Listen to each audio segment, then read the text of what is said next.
Hi everyone, Friday special म्हणून fish मार्केटला गेले होते। तिथे हे पापलेट घेतलेले आहे आणि त्यांनीच अशा पद्धतीचे पापलेट कट करून घेतलेले आहे। ह्यातलं अर्ध्या पापलेटचं कालवण करणार आहे आणि अर्ध्या पापलेटचं फ्राय करणार आहे। आणि इथे तुम्ही बघू शकता की पापलेट खूप सुंदर असे ताजे आहेत। त्यानंतर इथे खाडीची मच्छी घेतलेली आहे। आता सध्या मार्केटमध्ये तुम्हाला ही खाडीची मिक्स मच्छी बघायला मिळतील आणि मिक्स मच्छी सुद्धा त्याचं कालवण करून खाल्लेलं खूप सुंदर लागते। फिश मार्केटला गेले आणि कोळंबी घेणार नाही असं होणारच नाही। कोळंबी ही सर्वांनाच आवडते।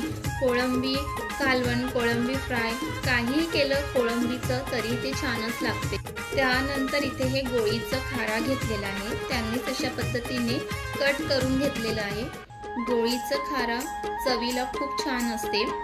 त्यानंतर इथे हे सर्वांचं आवडीचं म्हणजे माडू आणि माडूचं सीझन हा चालू झालेला आहे।